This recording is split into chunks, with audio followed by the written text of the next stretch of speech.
open the public portion of the meeting.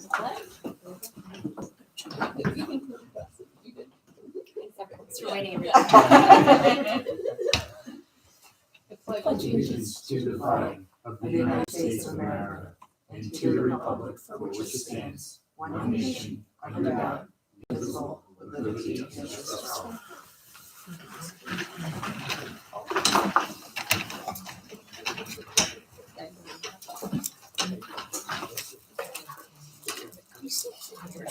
Yeah, that's why I wanted this. All right, welcome. So our first, it's been a while. Boy, I'm all rusty. First order of business is to accept the CSE reports that we reviewed in executive session. I'll make the motion. Thanks, Josh. Second. Thanks, Hope. All those in favor? Aye. Any opposed? Excellent. Minutes of our meeting. So how are we gonna do like all November and then come back or excuse me, all December and then, or are we gonna do like November minutes, December minutes? What about the December minutes? So What's that? there weren't any December minutes because we didn't have a meeting. Bad example. The warrants. The warrants is a better example. Yeah, we can just review them all and then just do one vote. That's fine. Okay. So we're gonna go by category of thing. There you go. Okay, Perfect. got it. All right, minutes. Not December. Not for December though.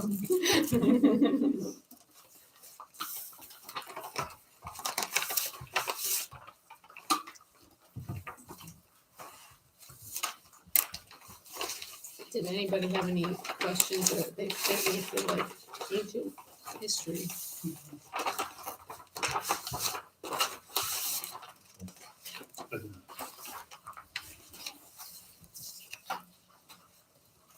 I say that, and then I have one silly, just typographical, under the AD's report, 1, 2, 3, 4, 5, 6, the line down, it says 2022 IA runners up, just SE, if you would please.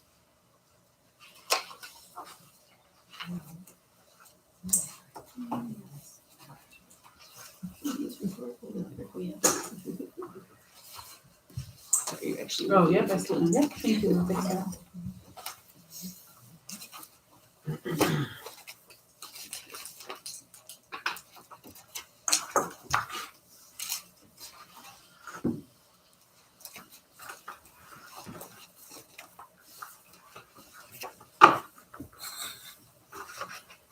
Much junk? Yeah, it's hard. Important stuff. Almost normal level. If there aren't any other questions, comments, concerns, is there a motion to approve the minutes? I'll make a motion. Thanks, Nate. I'll second. Thanks, Josh. All those in favor? Any opposed?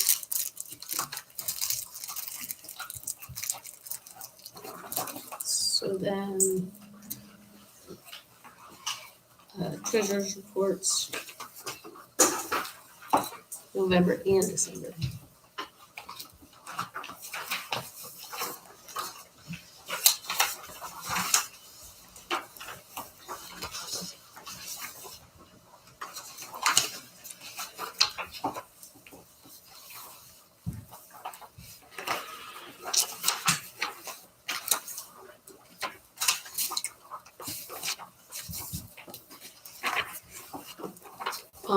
Chris, a comment on the budget transfer. So there used to be just sort of like a single line of where in the universe or we are, like if it's bus or athletics or whatever, like just the one line. That's helpful. Just Okay, sure. thanks.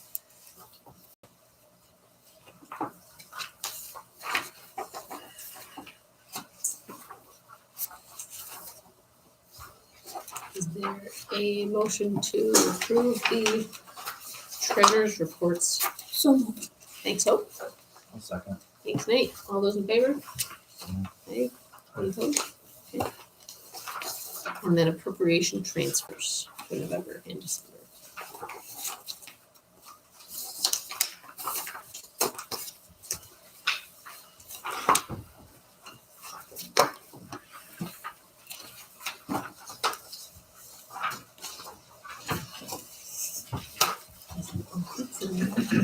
Forget it, I'm pulling teeth tonight. Appropriation transfer. I'll make Thanks, a motion. thanks, Josh.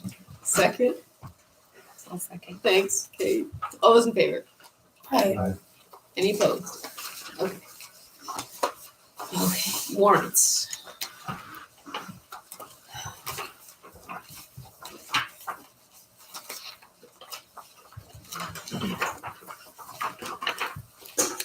Guess we start with December general fund 20.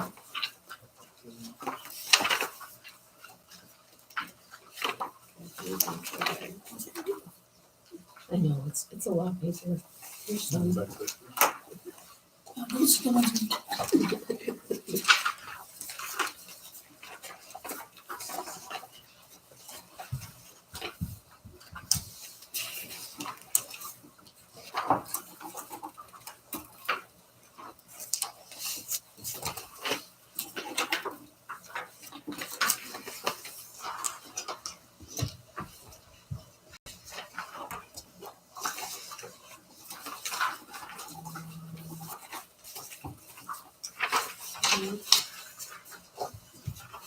Everybody's all right with that. We can do the federal funds number 8. Those are short. And school lunch fund 6. All those for December.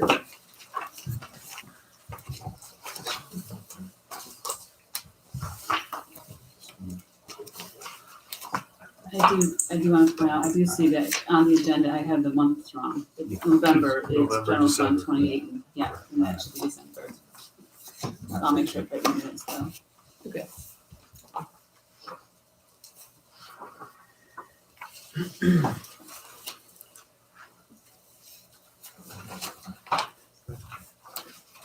So then, general fund 24 for current month.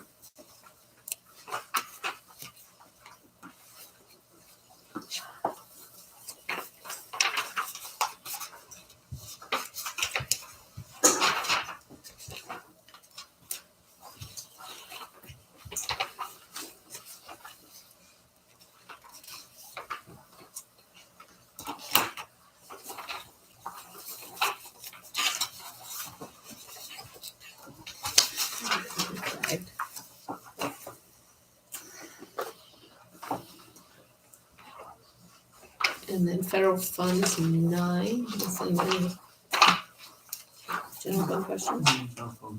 Cool.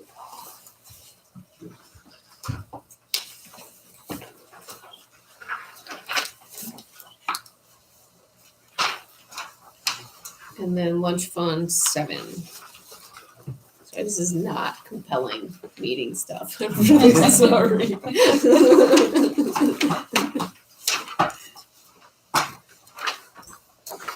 No more snow days on school board days. Is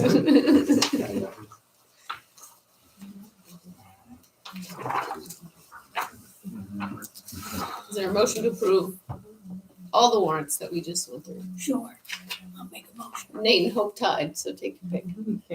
Okay. Thanks, guys. All those in favor? Aye. Any opposed? Excellent. Recognition of visitors. Hey, Jess. I'm here just representing the PTSA. Got the, was it today about the high school dance? Yep, high school dance is coming up next Saturday, and then we have a 5th and 6th dance coming up in February. So, and then we're hoping for like a fun night in March. So we've got some things we're working on. Our goal is to kind of have like one thing each month, and that's keeping us busy. So. I believe it.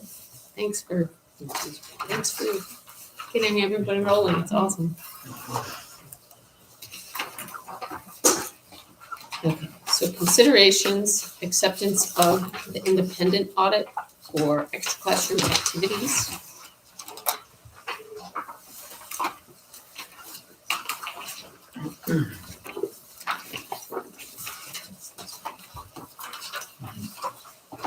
Then maybe follow up on this. I was surprised to see both a varsity club and a varsity sports club, are 2 separate lines.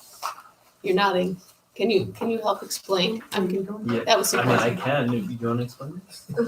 So they, there's, the varsity, I'm gonna screw it up, the varsity sports club are the kids as leaders of the varsity, of the kids, the athletes, athlete leaders. Okay, The varsity club was the original funding for the students. When the kids started their varsity sports club, did I do that wrong? So I did it backwards, varsity, didn't I? no, varsity club is the fundraising portion of Varsity sports yeah, club. varsity sports. They both had the same name, so we had to do something different. So that's what they came up with. so, but one is to benefit the other? No. One is the money, one is the kids, basically. Yes, Got it. So one's a club that does fundraising and the other one is a club of It just leaders gets all the who money. provide leadership Yes. and the Are they the same fundraisers students? support the other. could be. It's Right, wrong. so Does it it could be need to one be club or the separate? other. I could be the does. the captain of the It does. team. Money wise, it has to be separate. It could be the same. Is one older than the other, or are they both very recent? Because Varsity Club, I remember, was a big initiative maybe last year. Mhm. And the varsity club money account was already there. So the varsity sports club had to use a different name.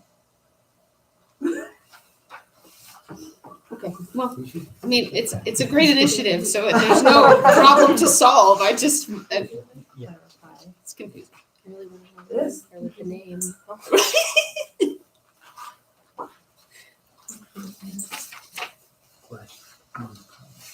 All right, after talking in that circle, is there Yeah. a motion to approve accept the independent audit report for extra classroom activities? Thanks, Kate. Is there a second? Josh? You just don't understand. You'll be all right. Yeah, okay. All those in favor? Any opposed?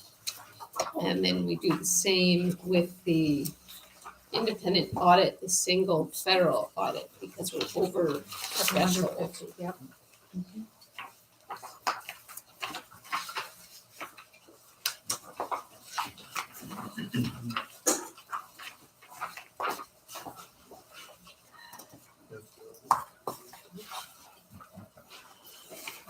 Hope you ready on this one? Ready. You ready? I Okay. can make the motion Okay. now. Is there a second? I'll second. Thanks, Nate. All those in favor? Aye. Any opposed? Oh, goodness. Okay, so are all of the consent agenda things from the old packet, are they all rolled in? Yes. So I can just, great, Yeah. cool, thank you. Okay. Wow. So lots of the consent agenda too. Are there any of the items in the consent agenda that we have questions on? And then if I can address the board, I'd like to, on a couple of the items on the agenda. on the consent agenda. Okay, Got it? Okay. So the first one I want to talk about is the first reading of the policy regarding school credit through College Now, through Tompkins Cortland Community College. It's been a program that's helped a lot of our students and also benefits the whole school community, where students can earn college credits while at high school. Because we have certified teachers who are able to teach at the college level, most of the classes are right here.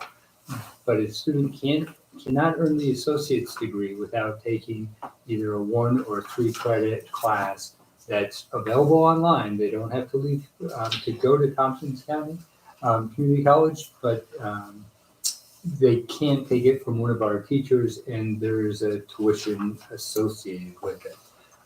We would like to be able to cover that, and I had reservations at first. I did consult with attorneys and some other advisors on it, and I believe it can be done. I think if the board has a policy in that those classes are considered part of our program, well, if it's part of our programming that we offer, we're obligated to provide a free and appropriate public education. So then the board would have, or the district would have to cover those costs. It does get a little sticky if we, other districts have tried to do this without success or have run into trouble. But that's because it wasn't a program that was open to all students that academically qualified. They pick and chose or had other restrictions, or required some people to pay and some not. The policy as written would eliminate any of that. So I think it's the right way to go. It's the right thing for our school and our students, and something that is not going to be a huge cost. There's some limits written into the policy that I think would address any unforeseen problems. So I want to just give my support of that and my recommendation to the board to adopt that. This is just the first reading, so it wouldn't be adopted. You wouldn't act on it until next month. So that's the first thing I wanted to talk about. And then I also want Just to comment on that real quick, it's something I think is important and would have been nice, years ago as somebody who's helped pay for that. So I think that's a great opportunity, and I think we should support that as a board. Sorry. Oh, thank you. Got it. Okay. Any other discussion? Okay. And then the other item on the consent agenda that I wanted to give the board advice on as the superintendent are the merger of certain sports teams. There are several on there, and I am part of the steering committee. I support the steering committee. I think all the people on the steering committee are doing an excellent job. We have a rubric that we try to follow. But in this case, there are two teams where when I look at the rubric, it's less than clear. Some of the things that I think are very important is that all students in both districts will have a place to play their sport of choice in other sports if they chose to go another direction, but their sport of choice in their home district. If we didn't merge, I'm talking specifically about softball and boys varsity golf. There are enough students signed up in both schools for golf to have a team. And even if the numbers drop because it's an individual sport, individual students can still participate and get their individual scores. I don't see any real adverse effect because the two schools practice at the same golf course and would continue to practice together to have that high level of play so students can build their skills. So I think it's both schools have a viable team, although one may not have a team. Every individual who wants to play would have that opportunity. We'd also have more opportunity for students to actually compete for their home school, where if we merge, we'd only be able to allow 6 students from the combined team to compete. If we have 2 teams, then we have 12 slots. So more students, even the students who are struggling to master the sport, would be able to get the opportunity to compete, and I think that will help them improve their skills faster. I think that would be a motivating factor. The other sport is softball. Again, both schools would have a team. We have more, or Spencer Van Etten seems to have more students that are upperclassmen interested in playing softball, but the students that have signed up could play on their varsity team. We have very few upperclassmen, and everybody who is at Candor who is signed up would be eligible to play JV, and we could have a JV after team. Both schools would field modified teams to start building their program. So again, I think there's more opportunity for more kids to actually participate and contribute to their team, which I think is a huge motivational factor. I think it would be best if we didn't merge those two. The other mergers that are recommended, I wholeheartedly support. Again, I don't know if there's more discussion or questions for me or anything. So item 10.17, the sports mergers, it sounds like is a separate animal that we should potentially pull out separately. Is that fair, board? Okay, Can I just share one thing? Absolutely. Just as not a counterpoint, but softball and baseball have been sports. We've struggled with numbers every year. It's always on the bubble. This year, we will not have a varsity softball team here for our kids. We don't. Candor. if we stay in Canada, it'll just be modified in JV. We do have some kids that played varsity last year that will have the opportunity to play varsity softball if we did merge the programs. So, one thing that, and again, this is a conversation we have to have because we've had our frustrations with Spencer Burnett and when the steering committee made its recommendations in the past. And in my last steering committee meeting, I brought this up. So I'm sticking my neck out. Our board has always supported the steering committee's decisions. I don't feel like Spencer Burnett always has. Well, now the shoe's a little bit in the other foot on the occasion here. When we started the steering committee, the philosophy was to provide and sustain opportunities for students, not candor students, and age-appropriate opportunities for students, not candor students, not Spencer students. Whichever school they're from, if one of the schools are struggling with numbers or need us, we're going to merge. That was our philosophy from the steering committee. That's how we make our decisions. Now, one of the things we talked about, it seems like even though that was the steering committee's philosophy and the boards met, and we had this conversation up at Turkey Trot, we all agreed, yes, it's a great philosophy. At times, hasn't always been carried out when the decisions are made. And it appeared as if there's been times where a school said, well, no, it doesn't really benefit our kids this year, so we're not going to vote for it. And so where we're at right now is, and I thought Brent had a very good point. Are we to the point now where if we're not going to merge to provide opportunities, age-appropriate opportunities for all students, but we're going to do it if both schools, if it benefits both schools, then let the steering committee know that so we can make decisions based on that. Because right now we're still going from the old philosophy, but really, I think both boards have to say either, just tell us as a member of the steering committee, as someone that was really part of the initiation of this merger, let us know what the philosophy is so we're not making decisions that are counter to what a board, one or the other, agrees with. Does that make sense? Absolutely. So that's why, even though the steering committee did ask to merge softball because it offers age appropriate and ability appropriate for some kids that played varsity last year. Now they're going back to JV. So that's why we're asking for it. Right now, what will happen is if we stay candor, they'll all be able to play softball. They'll be able to play, but they won't be able to play varsity softball. Spencer Burnett kids that are ninth graders will have to play varsity softball when they may be JV ability. That's why it's so important. When we went to merge, we said we want to provide age appropriate and ability appropriate opportunities. By doing that, having a modified, a JV, and a varsity is the most age and ability appropriate way to provide these programs. That's how we're making our decisions. And the reason why they're saying to merge golf, Brent's absolutely right. They can have a team of 4 and they have 5 kids, but they said, well, a couple of kids aren't, with the viability rubric, when you have 5, one gets hurt, one becomes ineligible. Now you're down to 3 and you don't have a team anymore. But with golf, they can still participate, but they don't have a scoring team. That's why it takes the sting out of it for players because they can still golf. They're just not going to have a scoring team. On the other hand, those 5 kids, potentially 0 of them would get a score as a merged group.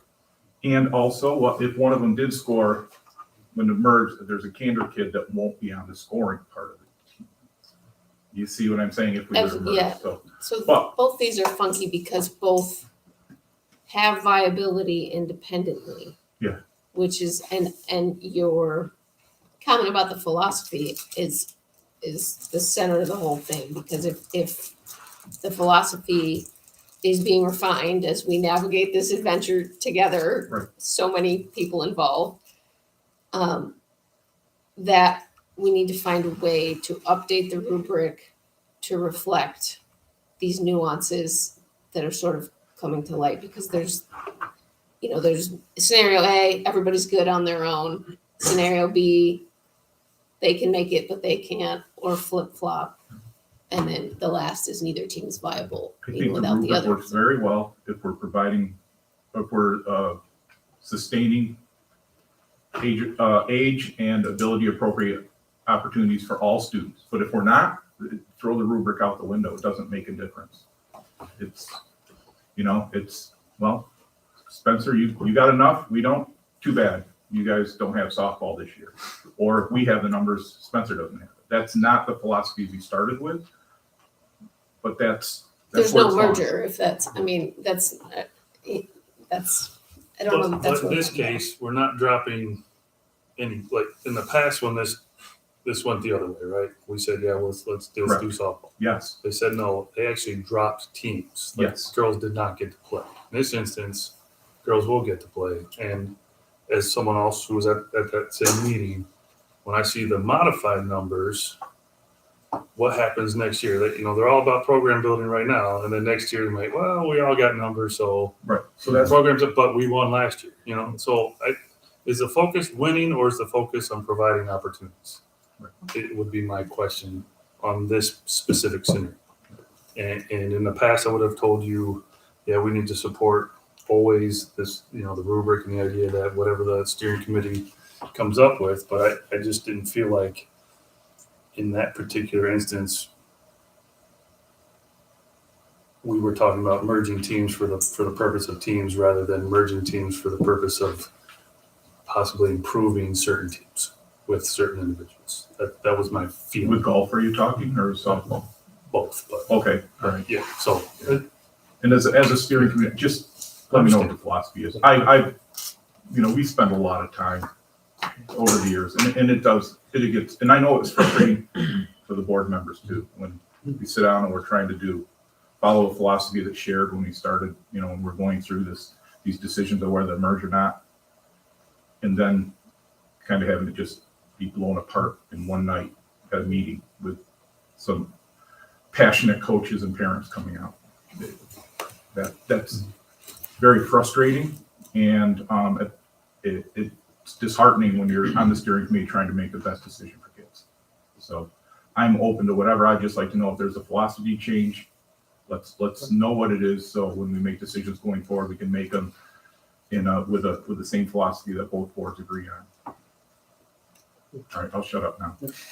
Wayne, I think you did a great job. I know I should address the board, and I hope it's okay that I'm not talking in terms, but I think you made so many good points. And I think if we take what was decided at the turkey trot, look at it again, revise it with what we've learned by merging teams over the few years, look at the rubric, and that may need a few just minor adjustments, but I agree it's a good rubric. It's a great starting point. We may make some adjustments either to reflect some things that are different about individual sports as opposed to team sports and such. But then if the boards both agree on a philosophy again, if we put it down in writing and make it a policy, either when this philosophy is applied, this is our philosophy, and this is the rubric that this board approved and needs to be followed, and then we'll follow the recommendations of the steering committee. So we have something to refer back to if things start to go off the rails. That I think would be helpful. So just a recommendation, we could draft a policy for your board to have a reading of and review if you'd like us to. Which is, I'm assuming with the steering committee, I guess. The point that I'm more sensitive to is when a coach says in a public meeting, he's got so many kids signed up, but, so-and-so, they won't be coming, they never show up when they say they're gonna. That judgment really rubs me the wrong way. I think they're all gonna show. They have to call them. Well, and we did have, just to say then, we did have a time where we said we were going to merge a team.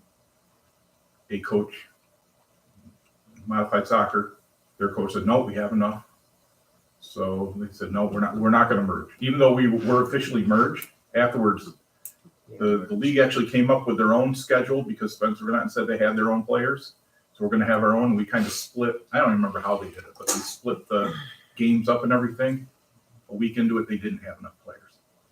And they're like, Kander, can we come join you again?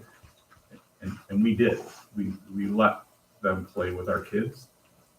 It wasn't like that the other way around before that. But so I really was very proud of our board and the coaches and allowing the kids all to have an opportunity to play soccer. But on the other hand, it hasn't always, the same favor hasn't always been granted. So that's very frustrating. So like I say, let's just, if that's the way it's gonna be, let's just know that, so that when we make decisions, it's gonna be, has to be beneficial for both schools individually or for all students, and we're gonna merge. That's all I'm saying. Let's not, because the steering committee, whether it's agreed or disagreed, we've obviously had coaches that haven't agreed with us. By and large, the decisions the steering committee have come up with, I would say, have been correct decisions. Even when it wasn't followed through with, or I think it was the right decision. And the rubrics work very well for us. It may not be perfect, but it's worked very well. But that being said, doesn't mean that we have to go by it. Doesn't mean we have to keep the same philosophy. It can change. Just let us know.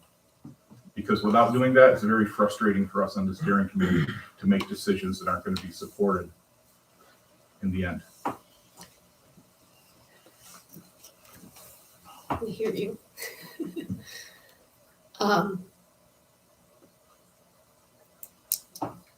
So do we want to vote? I guess we I think we should we need to pull that out. pull and vote.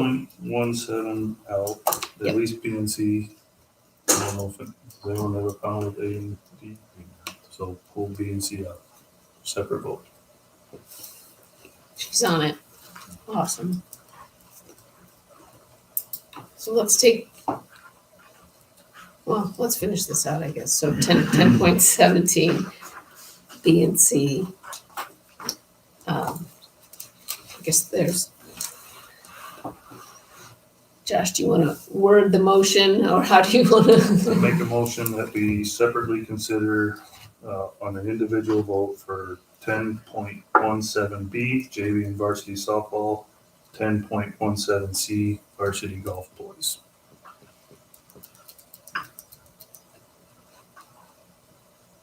Okay. Anyone second that motion? A second. All those in Seconding it favor? with my eyes. Yeah, Say anything with All right, all those in favor?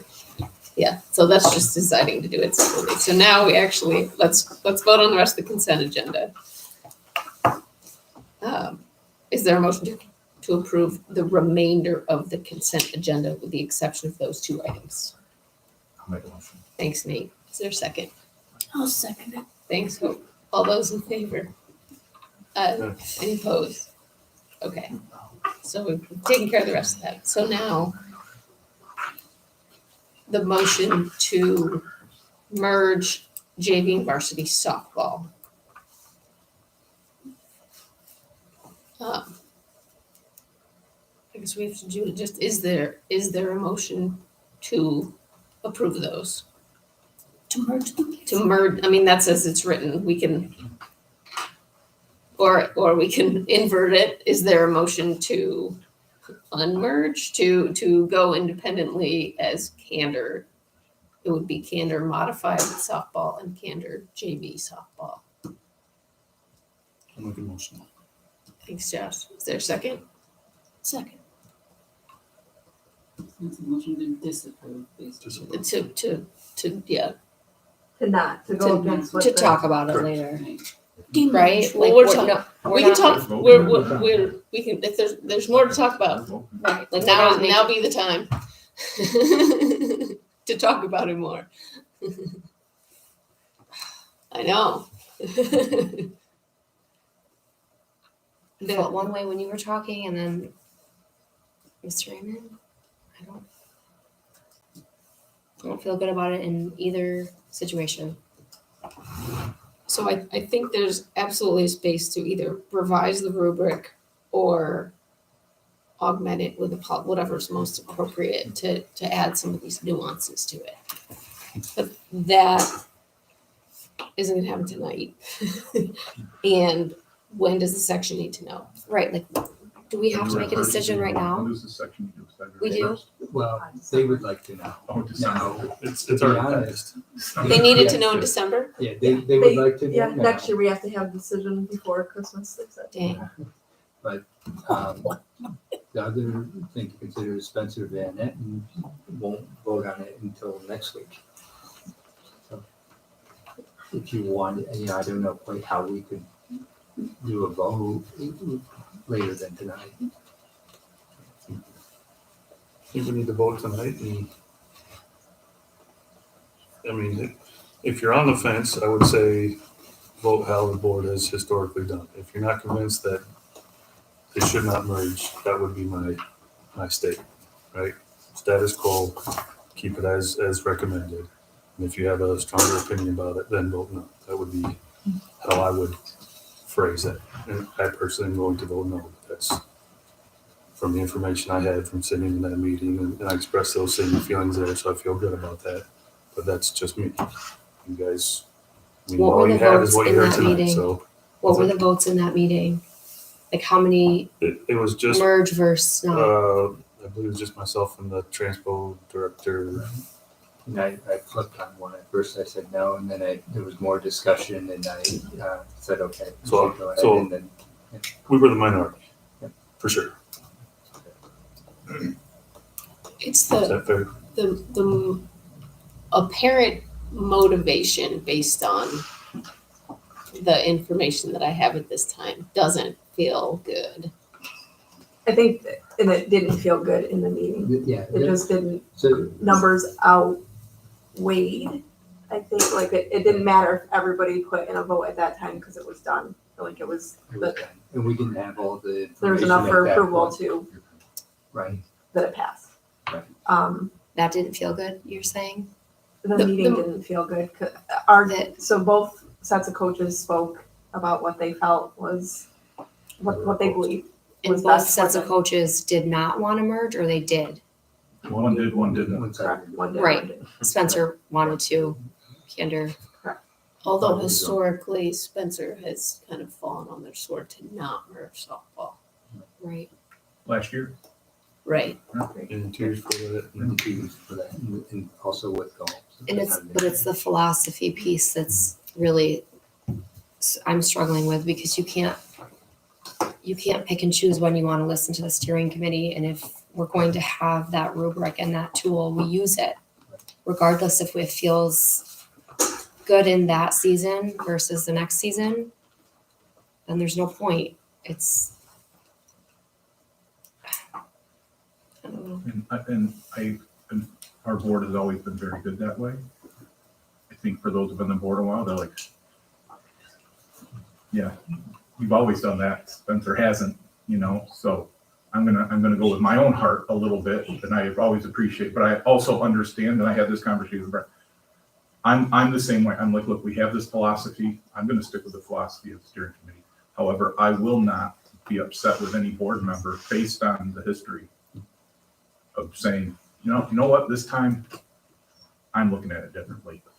I get that too, but I told Brent, I am still, my opinion, I'm in support of the steering committee.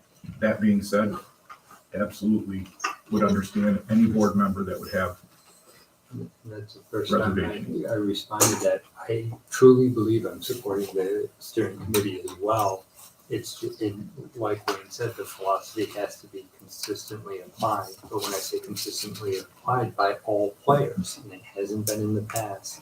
So sometimes you have to force a decision. You have to say, okay, if this is the way it's going to be applied, then it has to be applied in both districts, because my fear is it creates among coaches and even the marginal players, winners and losers, because every time we help those really strong athletes with the merger because they're playing at a higher level, students whose ability is at a lower level have less opportunity. You have to weigh both of those. Counterpoint to that, if you have a JV program, Yeah. those kids don't have to move to varsity where they're up at the higher level. They can play at a JV level and not have to compete in varsity. Yeah, And I that's very true. don't I feel agree like with I that. have enough information about either program and the students to make an educated decision like this. You know what I mean? Am I putting too much No, you do. pressure on athletics? So Like, I don't think but I feel like it's not my honestly, place. And that's why the the steering committee spends so much time trying to look at those numbers. Right. So they can put the work in. Yeah, who am Than I just to have, That's why. but that's in, the frustration is, Am I In the annoying? past- I know I'm No, annoying. You're right on. You're- And that's you're why, on that's the nose. exactly why I'm recommending that each board adopt a policy that takes you out of it, unless there's been something egregious like the rubric wasn't followed clearly. So you'd set yourself up as more like a Supreme Court. You're not gonna mess with the decision of the lower court unless there was a violation of the rules. There's a reason to look at it. Then would we It leak comes that back. memo? Leak the memo. That joke. Just keep it confidential. Do you- Do you feel that it was followed, the rubric and everything was followed? Based on the rubric, these are the decisions in line. And- And, go Go ahead. ahead. I'm sorry, I want you to finish. Yes. Okay. Even though the teams are individually, even though the 4 teams are individually viable. Right. The Softball, 4 softball. teams being, they So, are, no, what I would say right now is the Candor kids who are ability-wise varsity, that played varsity last year, they will not have the varsity ability to play varsity this year. is the verbiage of the mandate age and ability appropriate, or was it age appropriate? The philosophy is, and I just says, provide and sustain opportunities for kids. When we say that, whatever that opportunity is, it may be that we don't even have enough to have a JV squad. That's happened in times, but it's to provide and sustain opportunities for kids. With that means age appropriate and ability appropriate. Is that in the verbiage? No, it's provide and sustain opportunities for kids. Well, it sounds like, So. we've got horses behind the cart. And until we change, or the approach to these decisions has changed, policy, then we have, I think we're bound to go with what the committee decided. So when you asked if it was followed, so that's the point where I think it's somewhat open to interpretation, because where I see it is, well, one team's strong and one team is at risk or distressed, and they have the definition of risk and distress. That's where it's somewhat muddy, because both schools would have a team, but you could say, well, it's not a varsity team. But every child has a But place they're to not play as varsity well. age kids. And they're not varsity age kids, right? And then at that point, the merger says there should be discussions of an option where one team hosts, considerations, program, youth modified, participation options to determine current situation. So that's where I thought we really didn't spend the time looking at, do students all have a place to participate? Do they have a participation option? And Wayne's correct, it may not be their favorite option, or even maybe the best option for every child, but there are going to be, either way, some winners and losers. So in that way, I thought, boy, maybe we didn't apply it correctly, but again, I'm wrong as much as, or more than everybody else, so I don't know. The other piece that bothered me is Candor had given numbers, grade levels, and names, where on the Spencer side, we were going based on numbers to be determined for softball. So we don't, Yeah, I don't I like didn't that. really know. I didn't have the information, even that's required to apply the rubric in that meeting. That's where I don't think was applied, because they didn't have their numbers, they didn't have the grade levels. So we could just look at it objectively, and we were hearing some emotional appeals. I understand that. I'm passionate about educating children too, but I think the rubric wasn't properly something, and that's just my comment.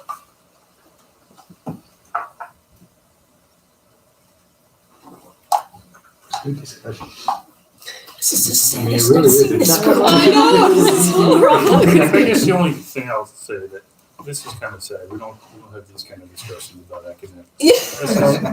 This is But we do. Well, no. Yeah, they do. We'll we have have not yeah, evolved I know, into you're this right. much discussion for academics in the past. I'm embarrassed by that. So I think we have enough to vote on, and if you're not convinced, I would just vote yes if I was you guys. But that's my opinion. The good thing about this kind that I will say that, at least to me, as someone who still sustain opportunities for kids, provide, every kid is going to be able to play the sport. May not be at the level, or they may be at a level that maybe is a little too above their ability, or maybe they have more ability than where the level they're at, but they're all gonna be able to play. Or if Spencer Bennett has the 5, they end up going down to 3, they can't have a team, the kids will still go. So that's good to know, because that hasn't always been the case in the past. I think that the golf is the easier decision. You have 5, I you need agree. 4, you're 25% more than you need. I get that it's only 2 kids, but I mean, that's, I would agree with you there. you know, I think that's the easier.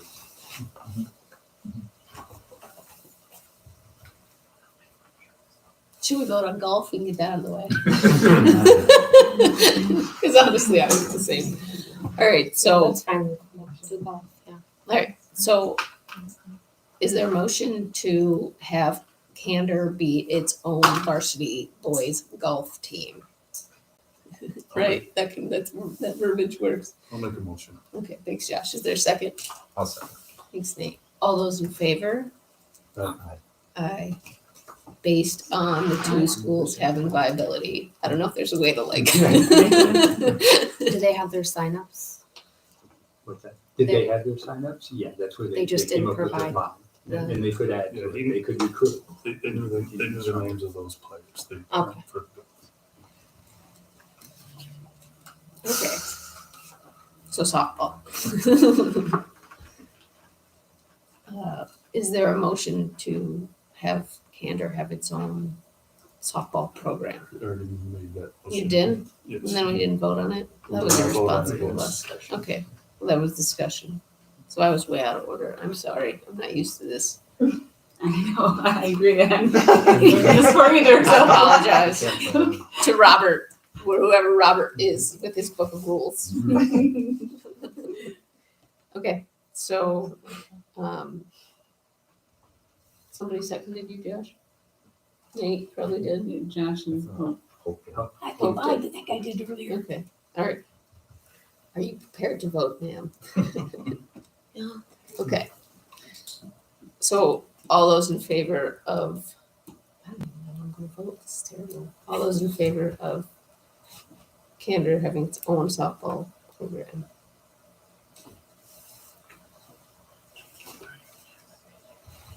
So is Nate's hand? No. I'm gonna vote no on this one. Okay, so Hope and Josh are yeses. And I'm a nay. Yeah. Oh, nays. Sweating. It's okay, you don't have to agree on everything.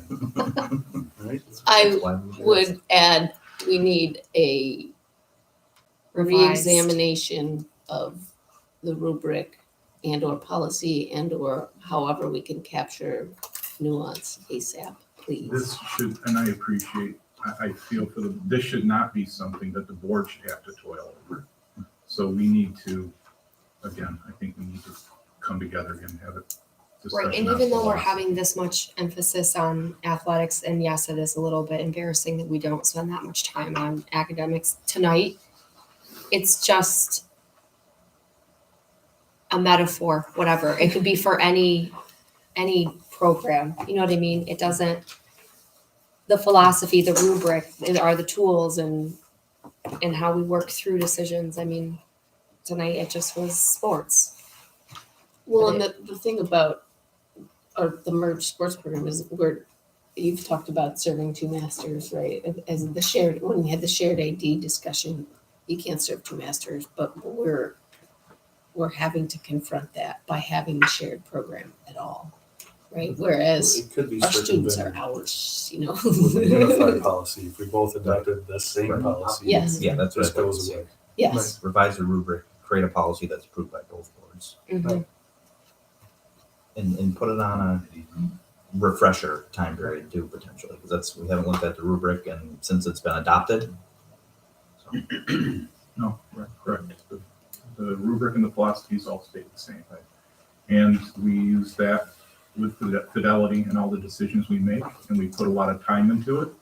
I can tell you the steering committee has had in the past some heated discussions before we come to a decision. I remember Jim Howie and I had a real good one time. That's good. That's what it should be before you come to the decision. but we do it at the end, we all, come up with a decision we are comfortable proposing to the boards. And then it's just very disheartening putting that much time in to making these decisions just for to one side or the other just saying no. So I agree. All I'm asking, I guess, thank you today. Thank you for agreeing that, because I agree too that maybe it's time to review the rubric and the philosophy and get something that both schools can support. So we're not running into this. I'll be honest, just the cynic and the angry steering committee member says after that, I just feel like, all right, you take the numbers and figure it out. Why am I putting any time in this? Just make the decision you want. So, and that's not the right decision. That's just me having a temper tantrum. But that's how you feel after you put a lot of time into gathering the numbers and having thoughtful conversations and making a decision just for it to be overridden by.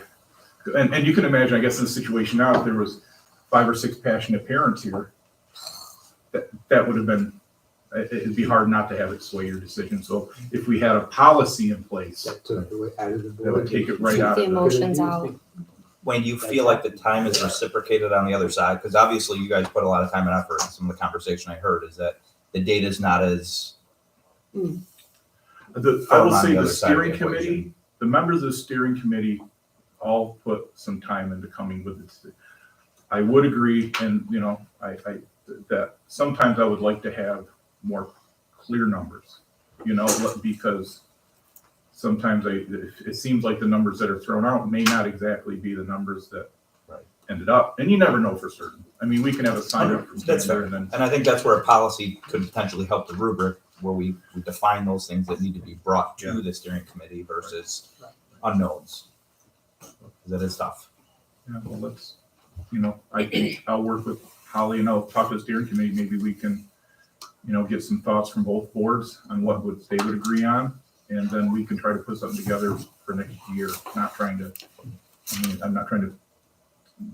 put any words in any board member's mouth, but we'd be happy to do that if that's something that we think. But we would need to know what the boards can agree on before we go through that work.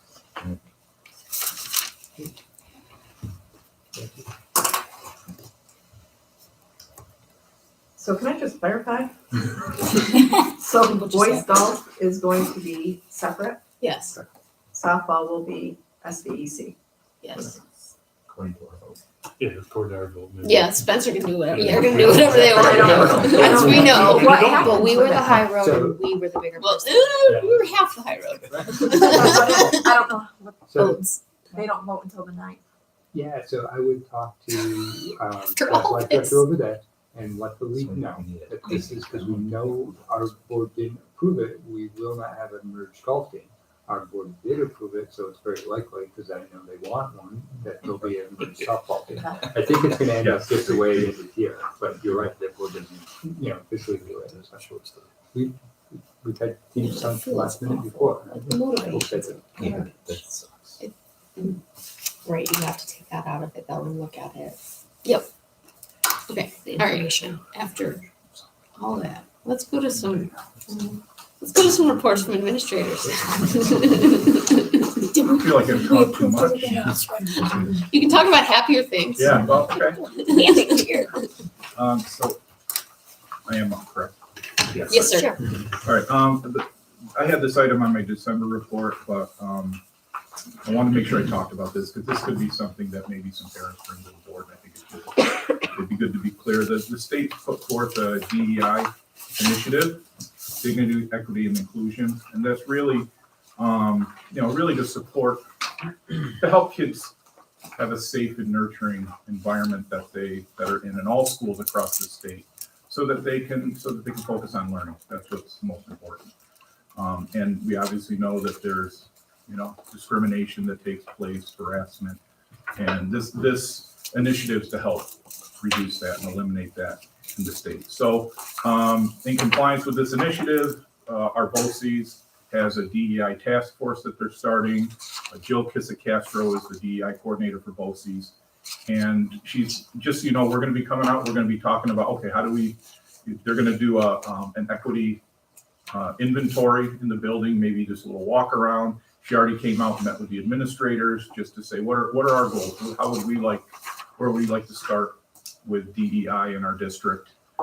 So we're in the infancy as far as this is concerned, as far as working with the DEI task force through BOCES. But I will say, I don't think that this effort is something that's new to us, because if our philosophy has always been making CCSD a safe, caring, respectful, and responsible school community, which falls very much in line with this. But what I wanted to really share with the board is this: you might hear from parents, oh, they're saying all this because they're going to proselytize their kids, trying to make our kids think a certain way, or that has nothing to do with that. Really what it has to do is give all kids the ability to come to school, feel safe, feel like they're free from harassment, so that they can come to school and focus on learning. That's really what this is about. So I just want to share that. So if you hear anything about DEI, or you hear the state's pushing, this or that on their kids, that's not the case. It has nothing to do with proselytizing kids. It has to do with keeping kids safe, feeling safe, free of harassment, discrimination, so they can focus on what they should be focusing on, which is learning. So just wanted to make sure we shared that. I don't know if anyone has Are we in a anything more. time warp? Yeah, the clocks reset themselves and that one's off. And it says it's 1 o'clock, so it's gonna be a while before it. I thought maybe my time was up. Yeah. Stage hook, yeah. This won't take a lot of time. Just we're having our midterm schedule again. Last year we didn't have the Regents exam, so we went to what used to be our final exam schedule. It's only 3 days instead of what typically used to be 4 days for midterms. But teachers like that. A lot of teachers, not a lot, a few teachers really don't like they'd rather be teaching through the midterm schedule. So they always get frustrated. Some get frustrated, a few get frustrated that they have to give up any instructional time for this testing. So this is a good compromise for those teachers, because we're going from 4 days down to 3 days. And it's a double period schedule, so they see all their kids and then if some of them don't feel the need to have a midterm exam, or the midterm exam's only 40 minutes, they'll have the rest of the time for instruction. So I think it's a nice compromise. But yet we also do have the Regents exams this January. Because so many exemptions through COVID, we only have 11 kids that have to retake Regents. So I didn't want to have a whole full-blown midterm schedule, and we only have 11 kids that have to take Regents. So I think this is going to work out well, and I just thank you for your continued support for allowing the teachers and students to have this opportunity to give a rigorous assessment mid-year to figure out where the gaps are, learning gaps are for the students. And the last item is just our agricultural program. I think, in partnering again, Spencer Bennetton's been a great partner. I'd say even much better even in academics. We've had a really good partnership there. And they actually have 2 ag teachers in Spencer Bennetton. And you say, wow, why is that? Well, they don't have any tech teachers. So what we're doing is we're going to utilize their ag teachers to next year teach. Becky's teaching the intro to ag this year. They already teach that. So they're going to provide that.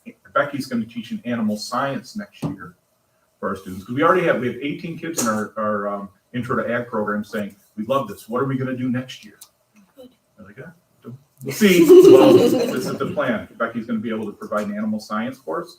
And then their ag teacher will also teach a horticulture course. So students, now they can take the intro to ag and they kind of diverge onto what their paths of interest are.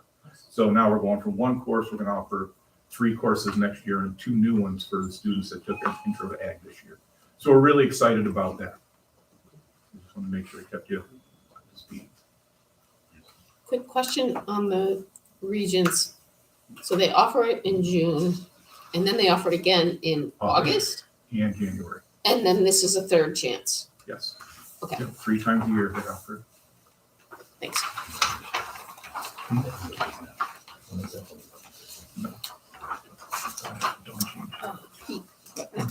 Pete, you're up. All right, thank you.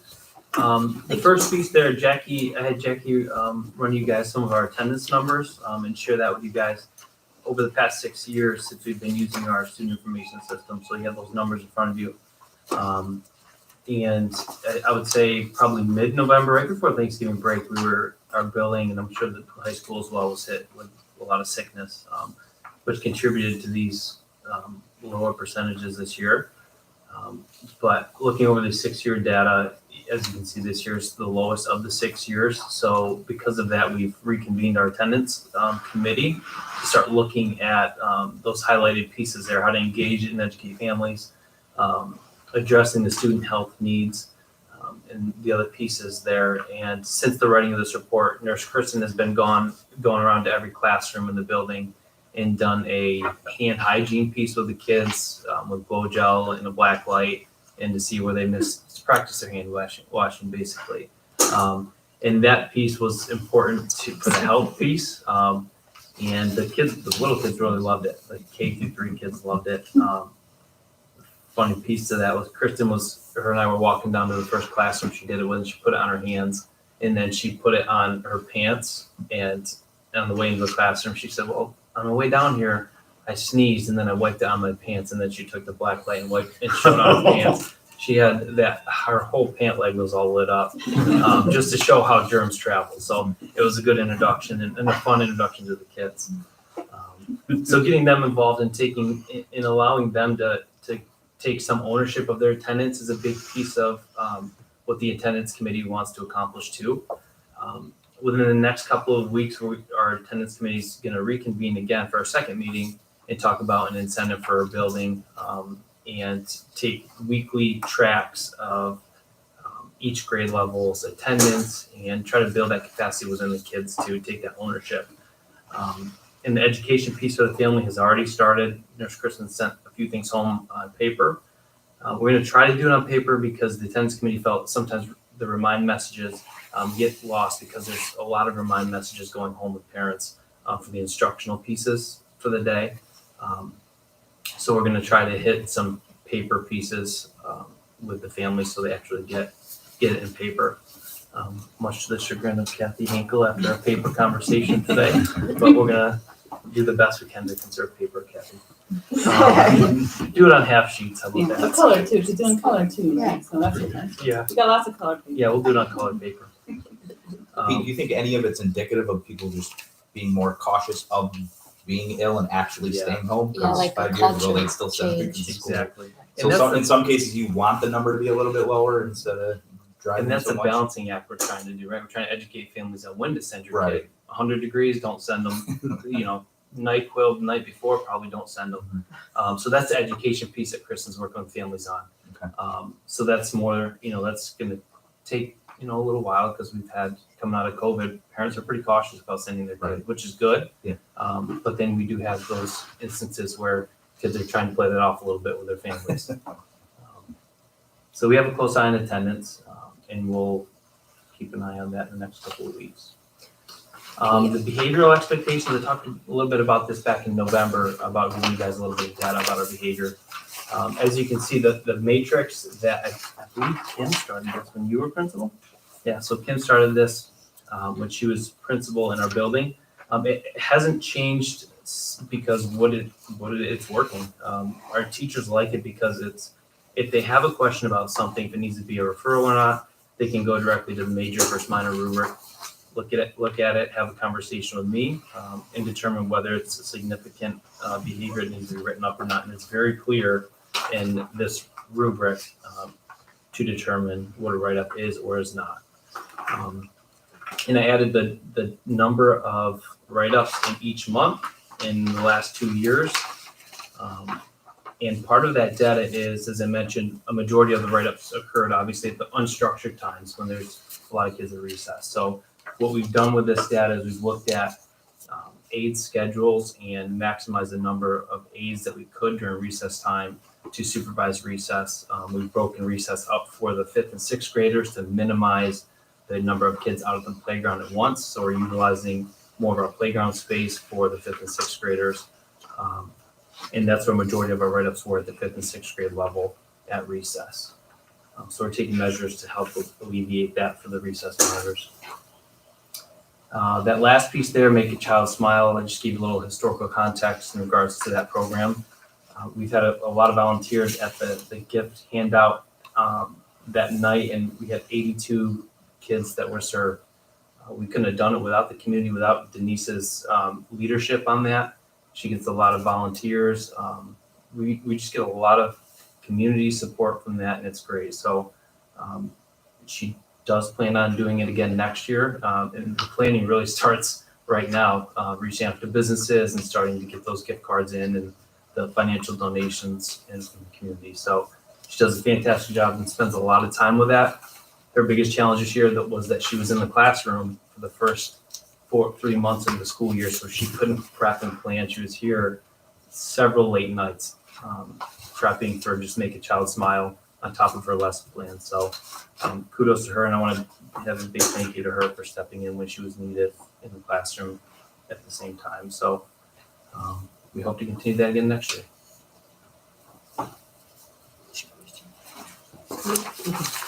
Thanks, Peter.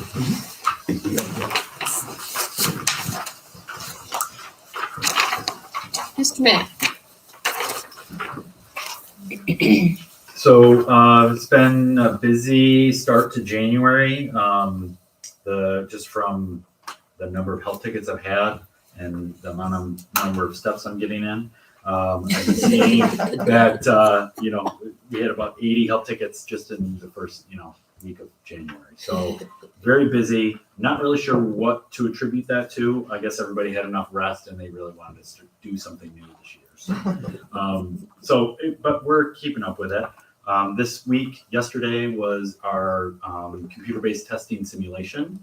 The state requires each district and each building in each district to participate in a simulation of the computer-based testing for the 3 through 8 testing. It is a sample test that is available for teachers to use all year long to help prepare their students. But the difference is that we actually give them their login tickets.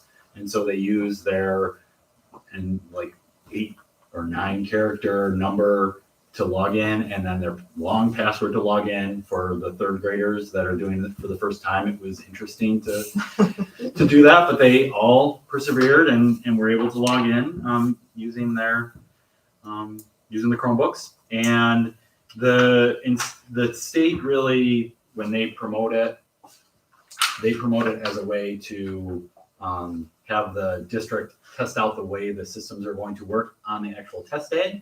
And the impression is that we would act like it's the test day. So students would come in, they would log in, and then they would work on their tests, and then they would submit their test. And when the tests are submitted during the simulation, the answers go nowhere. They're not given to the teachers. It really is just a chance for them to use the platform.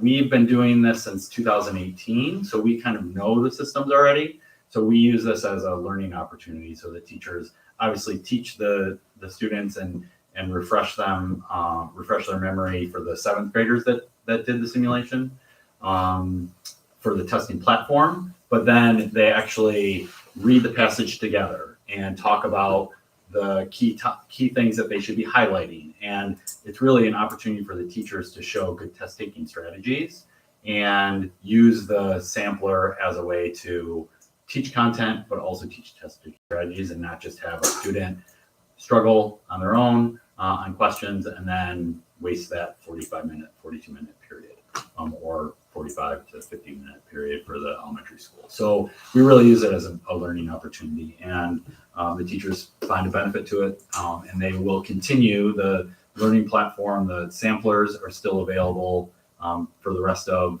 the year. So they'll continue to use those in all the grade levels to get students ready to take the tests in April and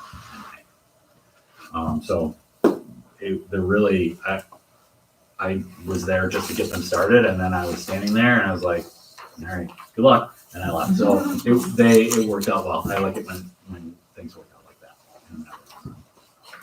When is CBT mandatory? It's quite soon, isn't it? So I just looked it up. It says the model and timeline for the department's planned implementation.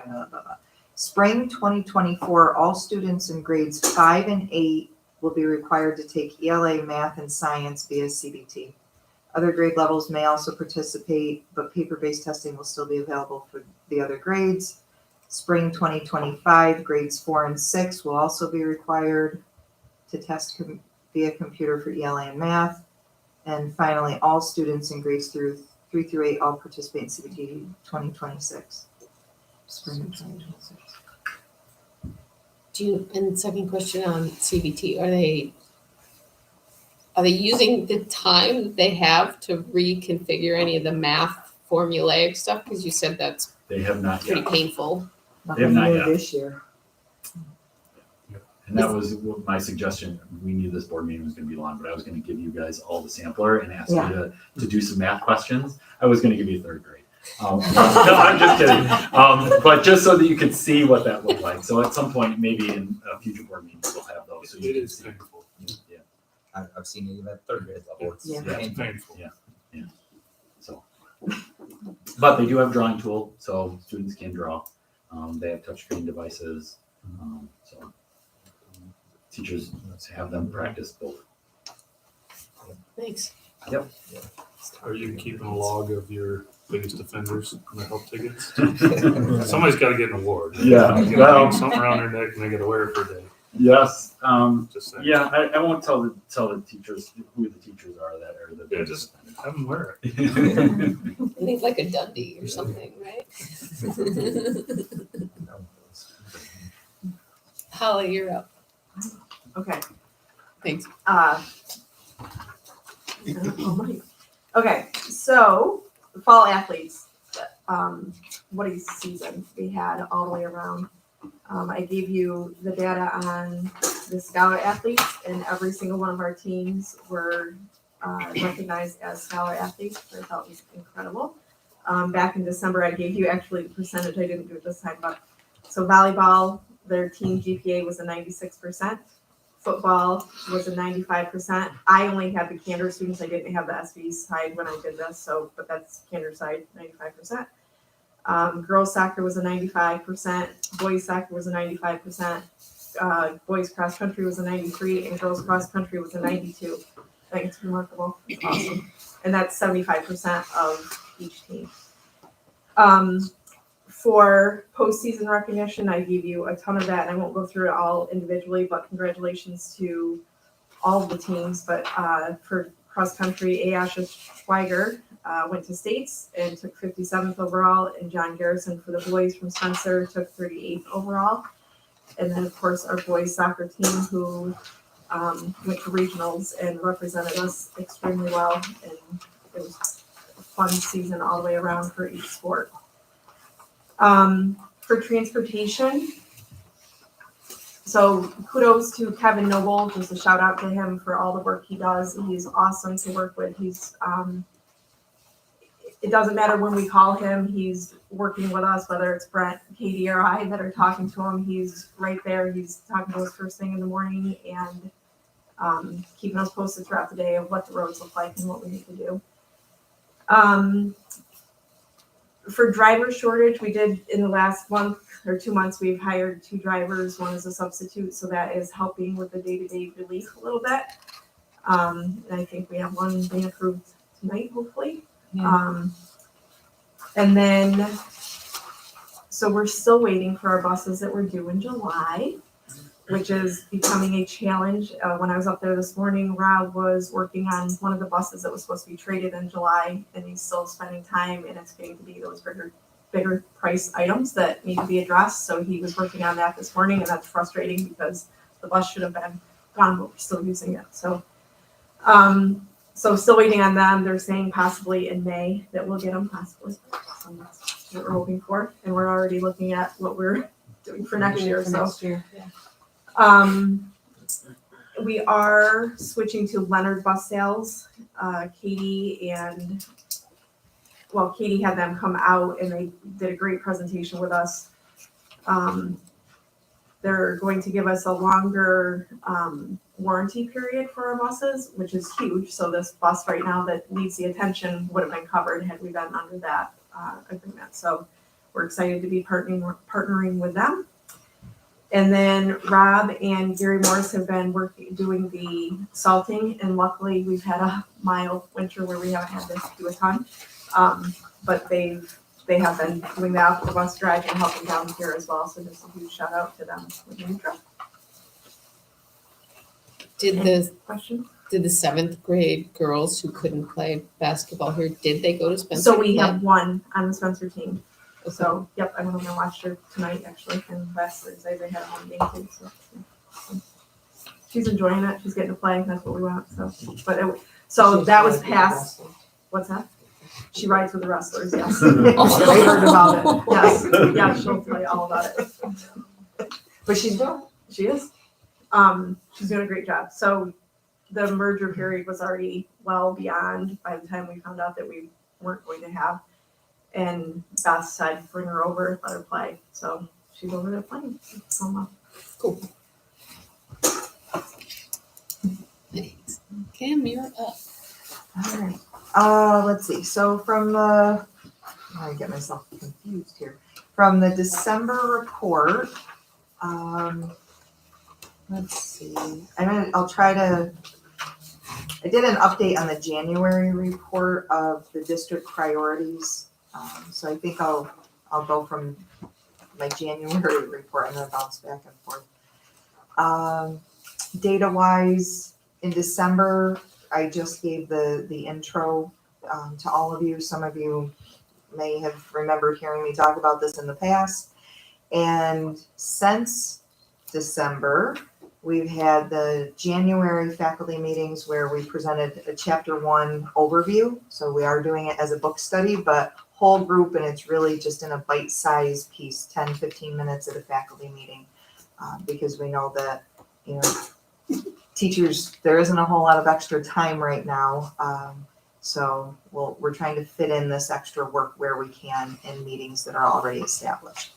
But then in the January report, I just gave a brief overview. We have the February early release day where we'll continue to look at and present a data overview using some comparative data from 3 through 8 ELA, 3 through 8 math, and Regents exams. So we're working on putting that data overview together with help from Jenny Coco, who is our data coordinator, is what Chris used to do for us. So Jenny's helping with that. Brent, Chris, Jenny, myself, we looked it over and we're trying to follow the data-wise process as closely as we can so that the teachers can experience it, not just hear about it. Then it just talks about the next couple of topics. So building assessment literacy, giving that data overview, and also in February, the teachers should have that chance to dig in a little bit, and it's really going to then tie back to the work that Pete and Wayne did with them in the fall, both at grade levels and departments, around the standards. How did their particular students do, their grade level students do last year based on the standards, not necessarily comparing to other school districts. So that's the update for using data to drive instructional decisions and practices. And I have to say, I think the conversations and different meetings that are happening, whether it is looking at attendance data or discipline data, we're hearing that referenced all the time. Like, what's the data that's helping drive this decision? Where are the incidences occurring? Is it during recess? Is it in the cafeteria? Is it in the classroom? So that's exciting to start to see how that priority is starting to play out. And hopefully by the end of the year, we'll have a better common language so we can move forward together. The next area of initiatives, the literacy instruction across all areas, vocab and comprehension, and then core instruction. We had originally planned on doing a bi-weekly reflection where we established a form to send to the teachers and have them every other week just reflect on what are the practices that you've been utilizing or the strategies. In my January report, it says that's on pause because we came back to the table and had a little bit more of a conversation with a couple different people, both admin and some of our instructional leaders in the grade levels. What do the teachers need right now? And it seems that the walkthrough tool that we used last year, that's the information that they find the most useful. They want us in their rooms. They want feedback. So that was why we put the reflection form on pause, because right now I think they want to know, well, what am I doing that you want me to keep doing? What should I be doing differently? What ideas do you have? So we're hoping, the walkthroughs January to March. I think Pete, Wayne, I know I've talked with both of you, and I know you guys are getting those plans in place. MTSS, that multi-tiered system of supports, that's just ongoing. And then the only other comment I would add around the last maintaining a safe and supportive environment, it connects back to Wayne's part in his report about the DEI work, so diversity, equity, and inclusion. Another phrase that we've used or heard or term over the past few years is being culturally responsive. And DEI and being culturally responsive, they're the same, they're similar. It ties to our district, we are safe, caring, respectful, responsible. But I sat on a phone conference 2 or 3 years ago, and I can't remember his first name, but the gentleman's name is Dr. Holly. And TSD BOCES brought him in, and he did a lot of work around DEI and being culturally responsive. And in the meeting, there were 6 of us. And I think I shared this at a board meeting. And I said, okay, but Cantor's not a really diverse community. Like, how would you work with our teachers? And his response was, every community has marginalized groups or groups that hold some stigma. And he said that's what the work is. It's trying to be that teacher in the classroom or the administrator so that you are being responsive to the culture, whatever that child or that individual is walking in the door with, and making sure that we are being respectful and responsible. So I think talking with Jill, the coordinator that'll work with us in March, I think that's the right entry point for our community, for our teachers, and to say, just because we haven't walked in that person's shoes or we're not them, how do we treat them so that they can feel part of and be treated fairly and equally and feel like they belong. So, all right, I'll stop talking about that because I could go on for a while. So that's exciting, and that's how we'll support that last initiative. Oh, let's see, where do I want to jump to now? The state testing program, I have nothing else to add to that. And the phonics for reading, the materials have shown up. We now have to plan a day to work with our 4 teachers to learn the material, understand the assessment tool that they'll need to use with those particular students, and get that work underway. And the Mid-State Regional Network Task Force that provides special education support to us and throughout the region, they're partnering with us using the Phonics for Reading program, and they're going to help come in and help facilitate some of the data-driven conversations with these 4 teachers around these students. So trying to bring that all together.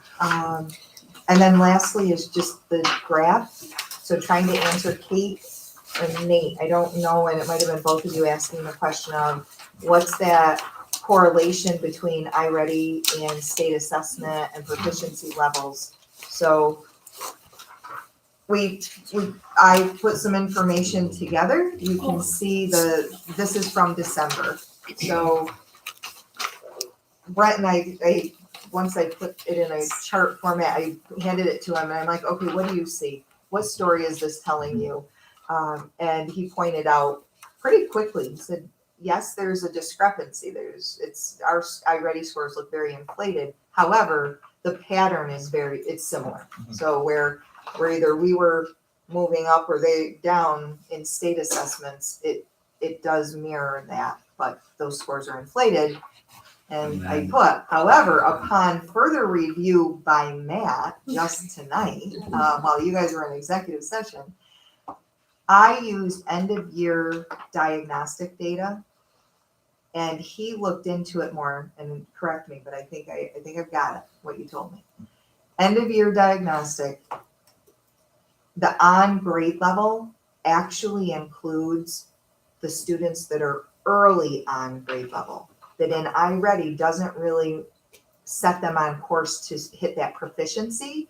Mhm. So that could be Could be. And I, why it's inflated. while you guys were talking about sports, I was looking at the data, actually, because that's way more interesting to me than sports. Sorry. But like the fourth grade. So the fourth grade, I just looked at the fourth grade because it's such a discrepancy. And I looked at the numbers. I had to download all the data and sort it. And so the fourth grade, there were 60, I have to look at the number, 63 or 67 students. But only 15% of them were at the mid to late part of fourth grade at the end of the year. The rest were early fourth grade, but they showed up as fourth grade in that whole big bar.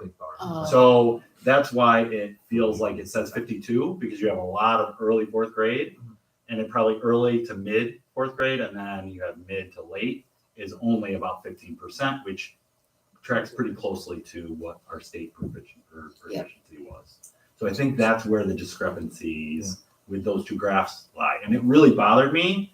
Like, this has bugged me for like since November. Right. And I just haven't really had a chance to think about it. And then we were talking, I'm like, something, and I just happened to find where that was. And then I had time while you guys were talking. Matt, thank you, because it is, because it was bothersome, because the question, it didn't. Doesn't feel Yeah. like, It didn't if we're gonna feel use like- this tool, Yeah. if we're gonna use this tool, it should get closer than that. Right. Yes. Right, the data that you had isn't necessarily apples to apples, it's gotta be refined a little bit Yep. to get closer. So, That's good. Thank you. Yeah. thank you, I'm Matt. so happy that bothered you. Yeah, no, that's been bugging me for a while. Awesome.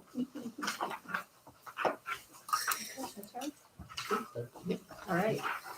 So from the December report, we had a lot of activity, a lot of stuff going on in the business office, a lot of reporting that was due end of December, early January. Also still, finishing up that extra classroom and single audit, and reports from MMB. So that's finally off of our plate. One thing that I wanted to note is we do have some carryover funds available from our previous year's title grants that wasn't used. We will be able to have access to those funds. I don't know the exact number yet, but hopefully in the next week or so, they told me by the end of January, we'll be able to access those funds to be used for the remainder, from now until the end of September. So we'll be doing some planning. We're already talking about it a little bit. What can we use this for? And, like I said, we'll have access to that and get those in. So we're able to, not leave anything on the table of those carryover funds that's kind of sitting out there. Mr. Sotheby and I have been meeting with departments and grade levels and kind of talking budget. We've been working a lot on that. I think we're down to, we figured today with 3 departments left. And that's and special ed, yep, so four departments left. Kind of talking through the process, what we want them to know about the budget process, the timeline, how we can support and how the business office can support the budgeting process. They're requisitioning. It's been good conversations with each of the departments. We've spent about 15 minutes to half an hour with each, answering questions. It's been good information sessions for, both directions, I think. We've put together 5 years of expenditure data, and we're kind of looking through budget and kind of analyzing as we get ready to really start building that side of the budget in the next month or so. Starting to set meetings up with technology and transportation and buildings and grounds, and also to have those budgeting conversations there. We should know early revenue or preliminary revenue, state aid projections should be coming out in the next couple of weeks. They're usually available right around the end of January, so we'll kind of have that information to look at as well. Minimum wage went up, which affected a lot of our salary information, a lot of our hourly wages, and we'll have to make adjustments beyond the just hitting that minimum wage threshold, but we'll have to be making adjustments, when we look at, contracts as well. And just kind of thinking about where we can put our money to, maximize that interest that's available to us. So you approved tonight the ability to move some of it into some special accounts at the state bank. We'll also be looking at some of the accounts that we already have set up in other places, New York Class, the consortium, and, wherever we can invest, the available cash that we have to, earn us some income while it's available. Are you still working with the 3+1 people? We are, yeah. Okay. Yep, we are. I just met with them at the end of, or beginning of December, so end of November quarter there, and, look at where our cash is available to us, when we have those times that we can put more away. Yeah, they've been fantastic. Kind of give us guidance on the amounts that we think we can put away safely, and still have money to pay our payroll. Yep. Thanks. And then Mike's log. And then Brett. I know I say it every month, but every time after I've heard all the administrative reports, I'm just overwhelmed with the feeling of how fortunate I am to work with this team. They're all so good. And, they show it every day, certainly at board meetings, but I get to see it every day. I did want to give a special shout out to Chris. She's been so good to work with, so thorough. We spend a lot of time together because we have a capital project, because it's budget season, for so many reasons. But even, as we're looking at a capital project, she took the time to look historically what we've done before, found some areas where we were in jeopardy of losing some money if we didn't get some reports done quick, and caught that I wouldn't have known. And it was significant. Working with King & King and the architects and fiscal advisors, and the money that the whole district was able to hang on to, where we didn't spend every dime in our budget last year. We're able to put that right into our reserves, so that this capital project, if it's approved, will have zero impact on the local tax base, between what we'll get in reimbursement and what we can use in reserves. And I think that's a very good thing. As far as putting money away and maximizing, I know we did that, I think, for the first time last year, where we had a quick return and some money we were able to put into CD at the end of the year. We have opportunities to do that a little more, and it's partly due to the way BOE supports us. So I want to talk a little bit about that. They'll be coming next month to talk about their budget, and their administrative budget might give you a little sticker shock because it's gone up, mostly due to the increase in interest rates. So what's special about TST BOCES? They don't charge their component districts upfront for the services. Every other BOCES in the state does. That leaves individual districts needing to borrow money to make payroll and the such. I know you already know this, but when they borrow the money, we get to hang on to it. And with Chris, we'll be able to invest it and get a pretty significant return. We'll pay more next year on the interest because we pay a portion of what they pay. But with where interest rates are and where CDs are, we'll actually get a pretty good return in tens of thousands of dollars. So, again, something to consider. We'll have to support BOCES doing that because they need all the components districts' permission to make that borrow and take that land. Another thing I wanted to talk to you a little bit about, as you know, you approve coaching volunteers. Some of you volunteer as coaches.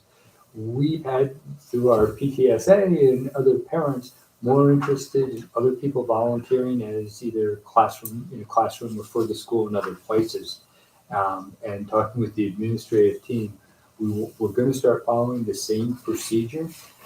So if you take someone you may know, like Blake, who's volunteered and helped out in the classroom, either with coding or something, he volunteers, we're going to ask him to be board approved if you're a regular volunteer. Now that's different from a parent who wants to volunteer and read a story in their child's classroom. If it's a one-time, one-off, like always, the principal can approve that because that person is under the supervision of the teacher in the room. But if we have someone who's going to be regularly coming in, I think it's just a good measure to have them do the background check, have them fingerprinted, get a little bit of information on an application. Again, nothing lengthy, just so we know where they live and who to contact if they ever, we need to contact someone on their behalf. And then we'll start bringing those people to the board for board approval as well. So it's a little bit of a change, but nothing major. I know I'm bouncing around a little bit. I know Holly did a great job giving credit where credit's due to our transportation department, but we've had a lot of iffy mornings where our neighbors are getting very scared and having to delay. But the entire team's up, and I'm getting the texts and calls and know exactly where, if there is an icy spot, where it is. We have such skilled drivers that it's just not a concern. Our fleet's in good shape, and we're able to get the students in. There was a call for a storm this morning, so I've been up some scores. So if I stopped making sense a while ago, I don't know it. Just tell me when to stop talking. I did want to jump back because I almost forgot. With the capital project, tomorrow and then, as it comes, I'm going to be emailing all the board some things that really are operational, but I would love to hear your feedback before it goes out. Like in our February newsletter, I'm going to put in a teaser, just enough information so it gets everyone's attention. I'll also probably include some information in my letter that's in the February newsletter. We're also having some signs to put up in the schools, a little something like this, and again, I'll send it to you. A little bit more refinement has to happen first, but you'll get those emails so we can start, informing and inviting questions and feedback from the general public about this project. But it's going to go out with zero impact to the local tax base. It's taking care of leaking roofs, a track that's unusable, the entranceway that needs to be more accessible to more people by the auditorium, and then some other little things that we've talked about. King's been great working with us and giving us that timeline and prioritizing. Excellent. Any board comments?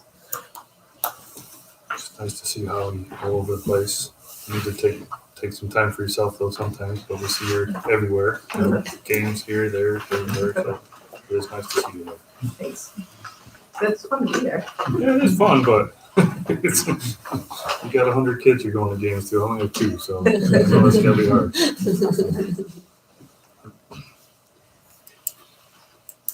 Excellent. I think we do, recognition of visitors. Anything you want to add? Can I ask a question? Yeah. Questions. So I know we talked a little bit about the before and after school program. I know last time we hired, I guess it was back in November, last time we met, you had mentioned a little bit. I'm just curious if there was another update on that or where that was going. Yep, so Brent and I met with the after school program coordinator. I forgot what her name was. But we met with her and she had, right now she's sending paperwork to the state to certify our building for a program for before and after school. And she sent me a flyer for our teachers who are interested in working in the program, and I've had a few teachers that were interested that I sent them to. She's really facilitating everything as far as hiring teachers and setting the space up. They toured our building just to certify everything. So it's going to be a lengthy process. Our hope is to be there in September to get it started and underway. Okay. would there be a charge for students, or is it gonna be free, or? Yeah, it's a minimal charge, and it was, I think it's $4 an hour was the anticipated start. Okay. Yeah. And the program's called Healthy Kids. Was before and after, or just before? Before and after. They'll be offering before and after. So, as part of the next step, first, we have to get certified to run the program. And then once that happens, then more information will come out so we can really get more solid idea of how many parents will utilize this and need it. But What is this right now, we're trying to get certified for before and after, and then we'll Before offer and- both. No, I got it. Who's the person who's heading this up? It's it's a program called Healthy Kids. Yeah. It's state certified. I forgot what Yeah, the so woman's it's- name was. So somebody from the state came, or? No, so they really are a private corporation Oh. that run these programs. They have programs at other places in the state. So the way it would work basically is they'll get the certification, they'll lease space at a nominal amount to keep their costs low or as low as possible from us, and then they run the program. It would take us too long to get certified, you would think, because we're already a school and we're certified to run we'd start like we were starting a brand new program, like a new entity. So it's gonna be quicker for them to run it. And Junior Varsity Club?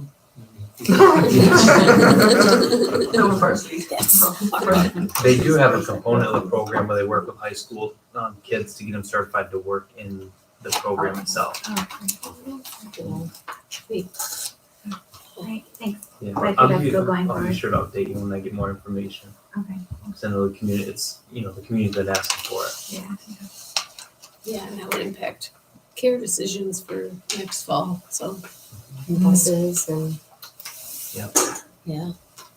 Probably too soon to estimate drop-off pickup times, like what their window is on either It end was of. quite generous. What's that? I didn't hear your question. What times in the morning, the afternoon was quite generous, as I recall. I didn't know if it Oh, was for too the soon to. program? Yeah. They said they normally about 6 o'clock start. Oh. And the interesting part is that they anticipate a loss in revenue the first couple of years because they offered it such a favorable rate for the parents. So